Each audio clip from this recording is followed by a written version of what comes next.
the TIMFD podcast. Today is my favorite day is about appreciating every day as it comes, no matter what life throws at us. We hope that this podcast speaks to you. And if it does, please like, share, and comment. Now let's find out why today is our favorite day this week. Hey everybody, glad you guys are here. Hey, today I have Jason Finch, yes. And Jason is a person that is involved with Lowe's, and I'm going to let him talk about that. And you're going, why are you interviewing someone from Lowe's? Well, there's a big reason for it, and we're going to get into that because really the question is, what can Christians do in the middle of devastation that happens in our community? Yeah. And Jason, I don't know how else to talk to that actually understands it and has actually been there. So first of all, thank you for being here. Yeah, absolutely. And by the way, how many kids do you have? I got 7 kids. You got 7 kids? 7 kiddos, yeah. You got a wife, Talia, that's just, she's amazing because she's taking all those kids. She is, keeps it all together. Yeah, she does. And so you have another one that just moved out, right? Yes, one that's on her way out the door. Yep, she'll be going to Word of Life. And is that going to be in New York or is it going to be here? She decided to stay in Florida. Oh, she did? She did. Yes. So she's sorry, going. That was too much of it. We love her. She's a great guitar player, and she's just a great person. Yep. So I'm glad you get to see her. Exactly. Yeah. So that's that's a little more help for mom. Yes. To be able to transition her out. Moving out, but not moving. Oh, totally away. Totally away. Yeah. Okay, good. 2,000 miles away. All right. So Lowe's. Tell us what you do in Lowe's. Yep. And then we'll kind of go from there. So my role at Lowe's, I'm on the government sales team. And what that means is I help governments and nonprofits do business with Lowe's. Okay. So if you think about like government purchasing, just basically help them open the doors. And what we uncovered through supporting governments was speaking into the disaster space, right? So when you learn about governments and their function and their role, ideally, most of them, regardless of political affiliation, their overall idea is to support the community. That's their goal, they right? Better. So yeah. that's where kind of my role came into doing the disaster piece. Okay. Yep. Okay. So I know this last year, it was wild. This last year was just a crazy time. Yes. For not only did we deal with hurricanes, but we dealt with a hurricane that then caused flooding and levees and dams broke and everything else up north. Yes. So when we got hit with the hurricanes here, was it Helen and Milton? Helen and Milton. Helen was the big one. It actually came in through the Panhandle. Right. So landfall was in the Panhandle, but the damage, ground zero, if you will, was 400 miles away. That's amazing. In Asheville, North Carolina. Unbelievable. Yeah. Unbelievable. Yeah. So we know that, and I imagine most people watched the news and saw this and were going, oh my gosh, I can't believe this is going on. The flooding, the disaster. So one thing that you guys do is do you go and assess? What do you do? Because you were out there seeing everybody doing everything. So tell me what you do. So great call. So great question. So a couple things. I work not only with the federal government, I will get notified. So I'm on pretty much every major like national emergency service you can think of. I remember seeing that, whenever a disaster hits, like specifically to Florida. So anytime a disaster hits, we'll actually set up at the state emergency command center. Okay. And within those command centers, it's an incredible operation, but it has people from basically every type, everything from transportation, highways to, you've got different suppliers that set up there from an individual, anything again to support the community. Okay. So that's kind of what it is from that standpoint. And then what we found in working with that is all of the need of the nonprofits, the churches, and the nonprofit organizations to support. When you look at one of the big call outs, so when you look at our new administration, talking about reallocating funds from federal over to directly to states. What he's really saying in that is I'm allowing the nonprofits because they operate under the states. So like I think of Florida VOAD, volunteer organizations active in disasters. Okay. So that's really comprised of organizations like Florida Baptist Disaster Recovery. Absolutely. Organizations like that. So initially people kind of got that knee jerk like, oh my goodness, what are we doing? We're taking all the money. That wasn't the case at all. Okay. Because if you think about how much more fluid they can move. Yeah, it's quicker. much quicker. It is night and day difference rather than having to go through all the red tape to go into a central location. Absolutely. It goes to the states to make the decisions and do the things that you do and move fast. Yep. So I know you ran into like Samaritan's Purse when you guys were out there. Yes. You saw them, saw the Baptist groups that were out there. Yep. But for you, I want to read a verse just so I could kind of go from this. It says in 1 John 3:17-18, if someone has material possessions and sees a brother or sister in need but doesn't help, how can the love of God be in that person, right? Yeah, in that absolutely. And so we're in the love capacity as a year thing here at the church. So when you went up to Asheville, because Asheville was really hit hard, and isn't that kind of where the Billy Graham stuff is? Yes. So Samaritan's is based up in Boone, North Carolina. Okay. So that's kind of their home turf. So they were able to easily deploy and go into. Is that why they were right there? Yes. Oh, okay. They were. That's the other. So people don't realize proximity wise how close they were. Wow. So it was really their home turf. So it happened virtually within an hour of home office, if you will. Wow. So because I remember seeing them, they were right there. It was like, wow, okay. Yep. They're moving faster, moving faster than the government. Absolutely. It was crazy. Yep. But did you go up to Asheville at all? I did. So not only did I go up for the initial disaster, but we also went up to volunteer ourselves the week of Thanksgiving. Because to be honest with you, and you nailed it when you just mentioned that verse, at the end of the day, when we are as a family sat down and we're looking at Thanksgiving, we've got enough. Yep, we do. We've got so much to be thankful for. What can we do to help others who are in need? Yeah. And so we just felt compelled as a family. So I took my oldest teens and we went up there and volunteered for a week. But that's scripturally, that's so much what we feel and know and understand of what to do as believers. Yeah. Right. You know what's funny too is I saw that Elon Musk even gave stuff out there, and he's not a believer of Jesus Christ, but he went out to Starlink. You know how much Starlink supported? No, I don't know what they did with that. You think about all the power lines and telephone lines that were down. So there's basic things that immediately happened post disaster. Is there clean drinking water? There wasn't. Oh, wow. There wasn't clean drinking water. There wasn't. How do I communicate with my loved ones? How do I reach out and let people know? And this is in the Nashville even just area? Call. Absolutely. Wow. It was blanketed. We had that issue with Milton, also in Pinellas County. How do I reach out and communicate with my family? Or how do I call 911? Yep. You know what I mean? I do, because I remember when Milton hit, a friend of mine who I've known for a while, he couldn't get down here because of what all this happened. And his condo, he called me up and said it got hit. And he asked if I would go over there and at least open it up, see what the problem is, pull anything that's nasty in there. Mm-hmm. And so I went over there, and it was bad over that whole area. Yep. And I had to tear out carpet. I was tearing out big rugs, furniture that was just messed up, and I have to put it on the road for them. I mean, you got to do what you got to do for people, right? You got to help what you got to help. Yes. And so that's what you're talking about as far as just looking for the need. And in Asheville, it was weird because it wasn't just the flood of a hurricane going up there, but it was wasn't it actual levees and dams? So there are over 4,000 bridges still that are unoperational or unable to be driven on. Over 4,000 bridges up there that have been destroyed to whether it be to a private residence or whether it be to a place of business. So all of that has to be rebuilt. Oh my gosh. The water rose, just to give you an idea, what was basically a creek that might have been, anywhere from 20 to 30 yards wide, rose 15 feet in the air. So you had people on the second floor getting flooded, to the second floor of townhomes and apartment complexes that were flooding out 15 feet above the water line. Oh my gosh. It was just, and the thing was, it happened so fast that there was no... Was it because was it dams and stuff that broke? Water shed off, coming off the mountains, and the water just came on them so fast, and it was just... It was more they can deal with. There's so many situations, and this may be a little sensitive to share, but one of the things, there was a medical organization, I won't divulge names, but there's a medical organization who makes a lot of medical supplies. Mm-hmm.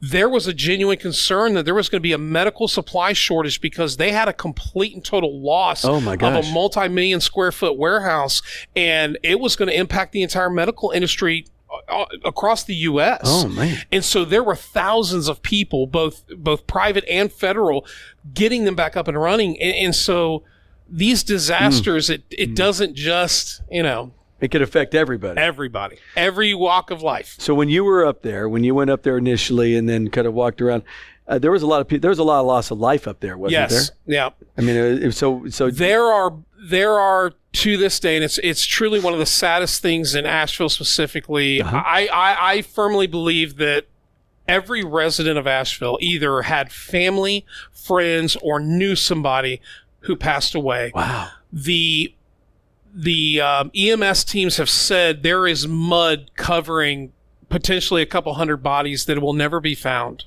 Oh, man. You basically declare a loss of life and you say this person's gone missing, and you do everything, they did everything in their efforts, but the water had filled with so many toxins that you couldn't even go in the water to.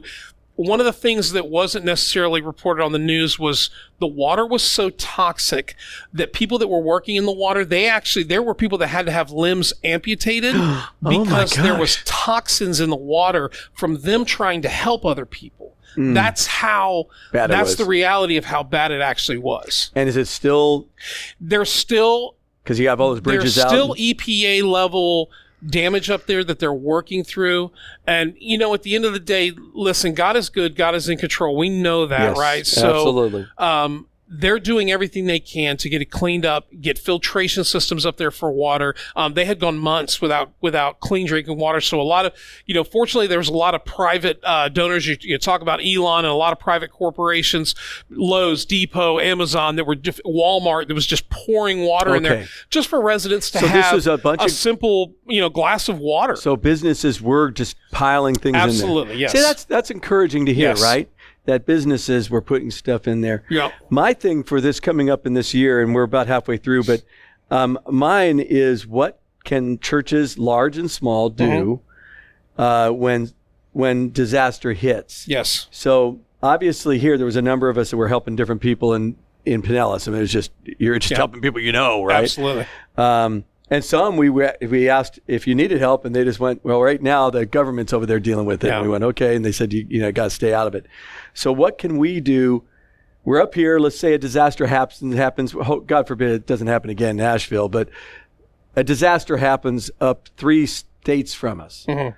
What things can we do? As you went up there as a family, so tell me what can be done so we can prepare as a church and kind of go, okay, what can we do to get our hands in things or donate or whatever it is? Yeah, so one of the things that always happens during disaster, whether it be local here in Florida or whether it be, like you said, 3 states away, one of the first things that can happen is you got to remember that the residents that have lived through that, there's a level of fear and anxiety, sometimes even PTSD, that happens from this extreme thing that occurred to them. Yeah. So first things first, in a lot of your faith-based organizations, IES Samaritan's Purse, your Baptist disaster, they'll lead with the emotional care first. Okay. Because there's such a sense of, so don't ever dismiss the power of prayer. No. We do that at work, even at Lowe's, that we lead with it's prayer first. Yeah. And don't ever dismiss that, it's awesome. Not important. So regardless of your age, regardless of your capabilities, even if you're homebound,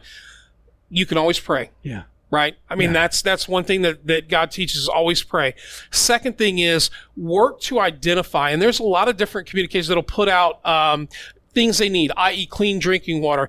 Just be careful, because unfortunately there's the opposite end of that spectrum where a lot of false donation sites get set up. Absolutely. Listen, it's an unfortunate thing. People capitalize on loss and disaster. So I would strongly encourage, partner with your local church and find out what organizations, so that there can be a vetting process. Yeah, I know that we would work with the Baptist disaster groups, and we would work with Samaritan Purse that I know of. Yes. That we just said, hey, if we're gonna do anything, we're gonna work support through that. them. Yeah. So that would make most sense. Absolutely. Because you just don't want to get ripped off. You don't, and it's unfortunate, but that's the reality of it all, right? There's a lot of profiteering in storm damage. That's a whole nother world. I mean, it's a big business. But when you're talking about the faith-based support, so first things first, obviously pray, be conscious of what they've gone through. Yeah. And for some people, it's long-term. So maybe they need long-term care because it's very traumatic to go through something like that. Then you'll go through the basic necessities, clean drinking water, getting your electrical restored, then identifying the needs. Is it clothing? Is it food? What is it that we can do to help you start to really rebuild? Right. When I think about Ian that happened in Southwest Florida, there was a large amount of retirees who had put a mobile home in Southwest Florida. Some people in their late 60s, 70s, 80s that have lived down there. The hurricane took out. Where do you go now? Yeah, no Where kidding. do you live now that your mobile home is gone and you've got maybe the federal, FEMA's going to give you, well, here's $5,000, Dave, and you're in your mid 70s and you're looking at it going, what is this going to do for me? Yeah, I just lost my home and all my belongings. Yeah. Where do I go now? Yeah. You know what I mean? Yes. Unfortunately, and the truth of it, there are still thousands just in the state of Florida recovering from Milton. I mean, I think there's over 10,000 homes in Sarasota County alone. Yeah, they haven't been still damaged from Milton. That was September of last year. That's insane. That's when you think about it. It's like, and the funny thing is, you can drive through a subdivision, and on the outside, it looks normal. You go inside every single one of their homes, no flooring, drywall's been cut out, and it just, you're sitting at home every night in camping chairs, My goodness. Yep. It's just crazy what has it and then that's where it seems so big. So we're a smaller church, and we kind of look at it and go, what do we do? Yes. What do we do? And you're saying for us, it'd be probably best to support a Samaritan's Purse. You can support the larger organizations. Now, with Milton, it happened in such proximity to us. So kind of the rule of thumb is secure yourself first. Yeah, that's what we did. Make sure that you and your family is taken care of. Then from there, build out to your street. Right. Build out to your community and continue to build out. But work as a team. You don't ever want there to be a situation because it can be very dangerous just doing cleanup. Yeah. Cleaning up trees. Oh, very dangerous. Power lines. Very dangerous. Listen, that's very real thing. So make sure that you have a plan. We encourage them, when we have one here at the church, encourage to have a game plan. Yep. Does your church have a plan? Yep. Do you know what you're going to do? Yep. Maybe you're an older person and make sure the church has your contact information so that somebody can check on you. Exactly. There's nothing wrong with having that because a lot of people in Florida, we know a lot of them go to church with us. Maybe their family kids live out of state. That's exactly maybe it. And some of them may not even have family or friends. I was calling some of them up going, you're not answering your phone. Yes. I'm just trying to see if you're here. And finally they called me like 3 days later. Oh, I'm doing perfectly fine. I go, then why are you not calling me back?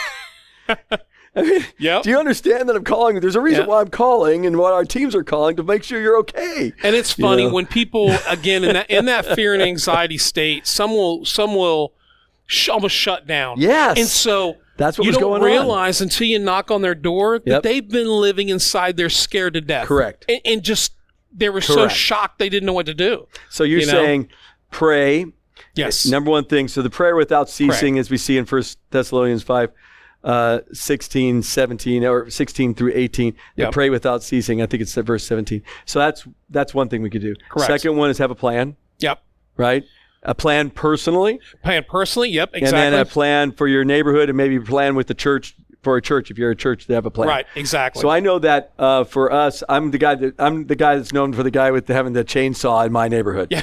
Because I live in a townhome community. Yep. No one has chainsaws in there, but I do. Yeah. And I said, hey, if we ever have an issue with the trees in our front gate area, I'll come over. I got everything, and I need other younger guys to help me move this stuff. Yes. But at least I can cut it and get it out of the way. Yeah. So we've already talked about that. Yes. I get that. But as far as the church goes, it's more of communication. Absolutely. It's about going, hey, guys, if you communicate with these people, if you communicate with these, do we have everybody covered? And we found out that we had them covered, and we found out there were some families that were hit. Yep. And the first thing we said, what can we do for you? Here's the funny part. every one of them except one said, "Oh, we got it taken care of." I'm going, "Okay, well, I mean, all right." And then I got a call from one of my friends, obviously, that couldn't be down here. Right. Helped him. So you would say the next thing is have a plan, be wise in the plan. Absolutely. Right. And then what else would you consider? Don't dismiss your spiritual gift. And what I mean in that, some of us are blessed with the physical ability to go outside and cut trees. Yes. Some of us are blessed with the ability to maybe do some other kind of strategic planning. Yes. Don't ever think that just simply sitting with somebody and finding out, and again, through your local church, what organizations, what groups are out there, where are displaced residents gone? Oh. How can you minister? Maybe they're set up at it's Sickles High School right up the street. That's true. Maybe they're set up there. Yeah. How many times in your life, Dave, have you, when you were in a time of need, had a friend that just came and sat with you? Oh, yeah. It's gigantic. Just that. Just gigantic. Just helped you feel a sense of normality and just being there with somebody. So don't ever think it's not anybody can do. It's not based on physical ability. It's not based on, now if you've been blessed financially, listen, help them. But just to be a listening ear and not to fix anything, just to be there. Just to be there, just to love on them and let them know that it's going to be okay. And just that, I'm here. That's it. Talk. Yes. Yeah. Exactly. And I'm just kind of vent. I know that when we went through the death of our daughter, that was important just to have some people that just sat. Yes. Just sat and, we got to vent. Each one of us got to.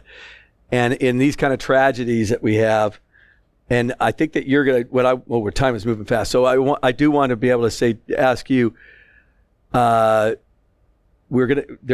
are hurricanes coming. Yes. Can you tell us a little bit about what you've heard so far? Obviously, we know that predictions are just predictions. Yes. But we do, especially with the big businesses. Yes. If they are looking at things, if someone says there's going to be 16, or 20 storms, and Lowe's is going, don't worry about it. It's only going to be 3. We're just going to do this, So what is it that you guys are preparing for so we can kind of go, okay, if Lowe's is doing this, maybe we should be looking at this. No, that's a great call out. So a couple organizations we lean into. NOAA is one of them. National Oceanic. Obviously, Colorado State University, believe it or not, has an incredibly robust weather program. So this year in Florida, we are looking at 16 named storms. 16 named storms. Now, these are 16 what they're projecting major storms. So it's not necessarily that we could get hit with 16. It's a numbers game.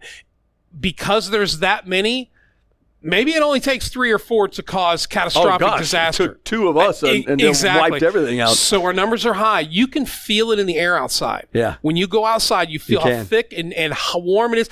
Everybody's been saying, man, one of the things. Stuart was out here. One of our guys, his name's Stuart. He's working out here. Gives all his time to help us. And that guy's a beast. But my gosh, today, he was done. By 1:30, he went, I'm done. It is incredibly hot and humid outside, and a lot of Floridians, people that have lived here for years and years, they're feeling it. Like you can just feel There's the more thickness moisture of the air. in the air. And that's without getting into the deep science of it. That's when you get to the La Nina and La Nino effects that we feel.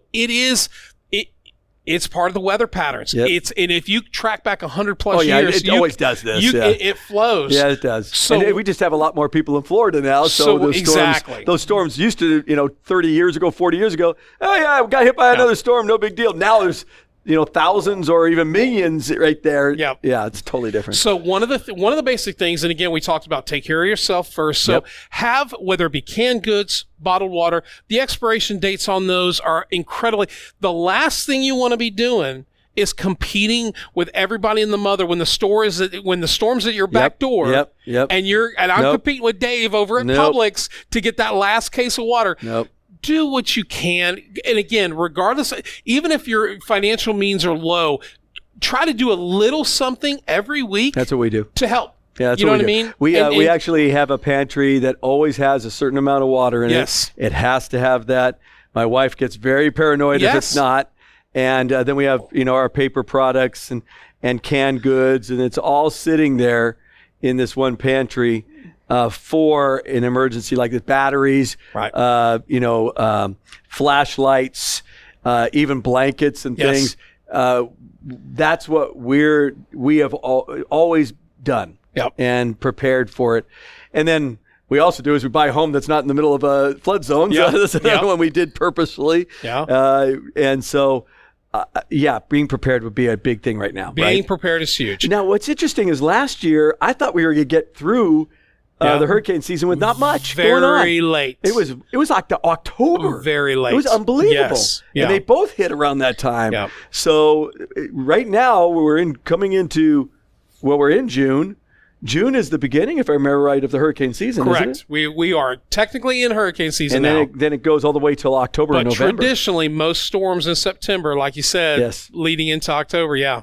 And it's funny when you look at the national weather patterns, when you look at it as a whole, tornadoes, for example, what used to be Texas, Oklahoma, Nebraska, that entire tornado alley has shifted.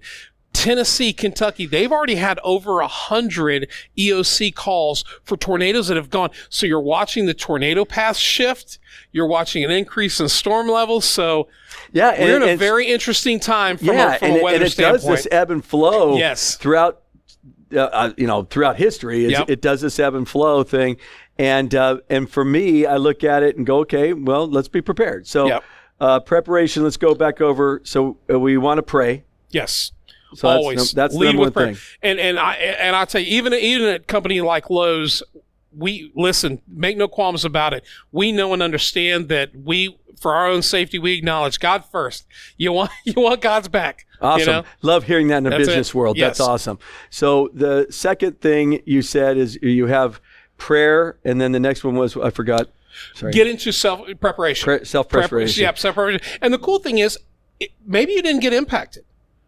You already got your donations then. That's right. That's what we do. If you didn't need your products that you set aside, canned goods, bottled water, whatever, boom, you got donations ready to go. So always be thinking about what I can do to help last others. time, I remember, not last time, a long time ago when Charlie came through, I think it was Charlie, our church was all prepared. Everybody had all their stuff, all the supplies, all ready to go. Yep. And then the storm hit and wiped out a bunch of people down there. And one church that we knew the guys, and Billy and I knew the people in it. And we said, hey, guys, if you have extra supplies, let's bring them down there. We got our trailer and filled it all up and brought it down. And the devastation was unbelievable. Yeah. And we barely made it there. Yes. We barely got through. So we got through, dropped it off, came back, and went and did it again. Yep. Because our people kept on bringing supplies in because we had it all. Yes. Right? And that's a good way of helping the community out or the state out, whoever, because it was probably 3 hours from us, 4 hours from us, but it was just wild to see the devastation. Yeah. So preparing ourselves. So preparing yourself.